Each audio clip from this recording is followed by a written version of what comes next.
आपको अब ये बता देते हैं कि मुख्तार ने कैसे यूपी में अपराध का राज कायम किया और कैसे फिर वो सियासत में आ गया। पहले घर पर बुलडोजर,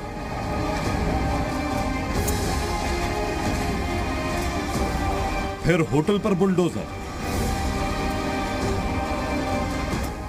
फिर करीबियों की प्रॉपर्टी पर बुलडोजर। यूपी में गिरने लगी अपराध की इमारत। पूर्वांचल के माफिया डॉन मुख्तार अंसारी के लिए यह यकीन करना अब भी मुश्किल हो रहा होगा कि जिस साम्राज्य को उसने अपने डर और दहशत के दम पर खड़ा किया था, उस पर बुलडोजर चलने लगेगा। यूपी में कई सरकारें आईं और चली गईं, लेकिन मुख्तार अंसारी की हैसियत और ताकत बढ़ती ही रही। लेकिन 2017 के बाद तो अंसारी और उससे जुड़े लोगों पर शिकंजा कसना शुरू हो गया था। बीते 6 महीने के दौरान मुख्तार अंसारी और उनसे जुड़े लोगों की अवैध संपत्तियों को जमीन में मिला दिया गया। पिछले साल अगस्त में लखनऊ के डालीबाग में 2 मंजिला बिल्डिंग को लखनऊ विकास प्राधिकरण ने बुलडोजर से गिरा दिया था। यह मुख्तार अंसारी की बिल्डिंग थी, जिसे उसने अवैध ढंग से शत्रु संपत्ति पर बनाई थी और बाद में फर्जी ढंग से अपनी मां के नाम भी करा लिया था। यह तो योगी सरकार का ट्रेलर था। इसके बाद गाजीपुर, मऊ और वाराणसी में भी मुख्तार के अवैध संपत्तियों पर बुलडोजर गरजा।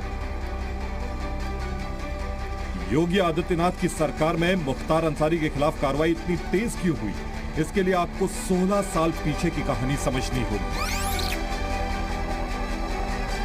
2005 की यह तस्वीर उस वक्त की है जब मऊ में दंगे हुए थे। मुख्तार अंसारी खुली गाड़ी में दंगे वाली जगहों पर घूम रहा था। तब यह आरोप लगा था कि दंगों को भड़काने का काम मुख्तार अंसारी ने ही किया था।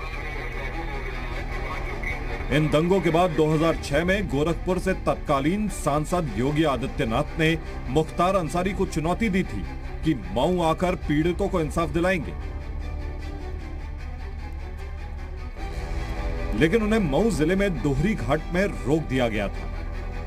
स्वयं पूरे देश ने देखा था कि गाड़ी में बैठ करके असलहा लहराते हुए दंगा कराने में बहुत बड़ी भूमिका का निर्वहन किया, जिसको पूज्य योगी जी ने चुनौती दिया कि हम स्वयं मऊ आएंगे और जो भी अत्याचार हिंदुओं पे है उसके लिए न्याय करेंगे और मुख्तार अंसारी के खिलाफ कार्रवाई कराने के लिए दबाव बनाएंगे। इसके 3 साल बाद 2008 में योगी आदित्यनाथ आजमगढ़ जा रहे थे।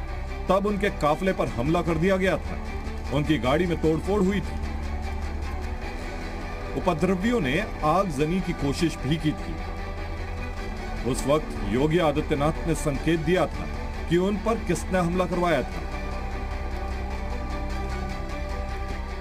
प्रशासन, भ्रष्ट पुलिस, गाड़ी के आगे लेट जाओ, भ्रष्ट पुलिस कैसे लेके जाएगी, और यहाँ के जो मुस्लिम आतंकवादी हैं जिनके खिलाफ ये लड़ाई प्रारंभ की गई है, उनका गठजोड़ उजागर हुआ है।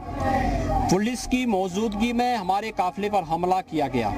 पुलिस मौन बनी रही और यही नहीं, लगातार उनके द्वारा मुस्लिम पक्ष के द्वारा गोलियां चलाई जा रही थी, गाड़ियों को तोड़ा जा रहा था। पुलिस मौन बनी रही। हम लोगों ने चेतावनी रैली यहाँ पर रखी थी। रैली हम लोग किए हैं, इस लड़ाई को आगे बढ़ाएंगे। जिसने भी गोली मारी है, पुलिस अगर कार्रवाई नहीं करेगी तो गोली मारने वालों को जवाब दिया जाएगा। उसी भाषा में आजमगढ़ हमले में कुछ लोगों ने मुख्तार अंसारी का हाथ होने का भी आरोप लगाया था।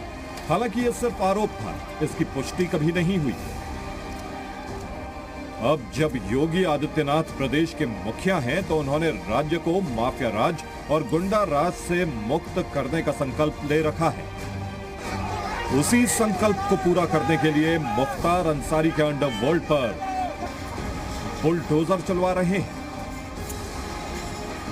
इतना ही नहीं, मुख्तार गैंग के कई अपराधी या तो एनकाउंटर में मारे जा चुके हैं या फिर जेल की सलाखों तक पहुंच चुके हैं।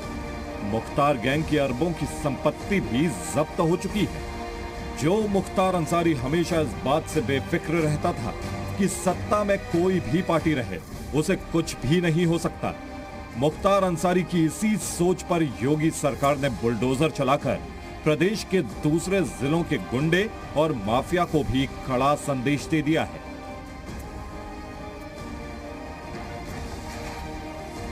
ब्यूरो रिपोर्ट, जी मीडिया।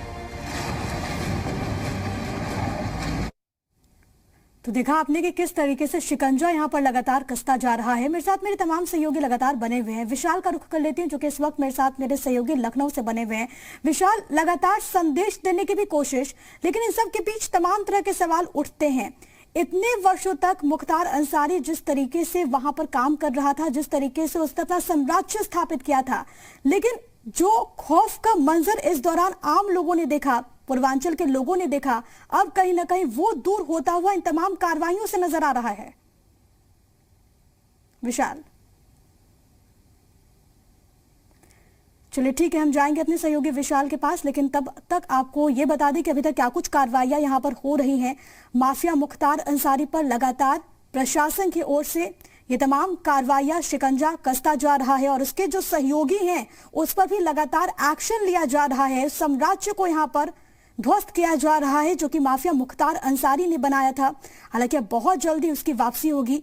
बांदा जेल में जिस तरीके से वो बंद था और उसके बाद एक्सटॉर्शन के केस में वो पंजाब के रोपड़ जेल चला गया, लेकिन अब क्योंकि सुप्रीम कोर्ट की ओर से भी रास्ता साफ हो चुका है, उत्तर प्रदेश की ओर से भी लगातार तमाम तरह की तैयारी और बहुत जल्दी मुख्तार की वापसी होगी।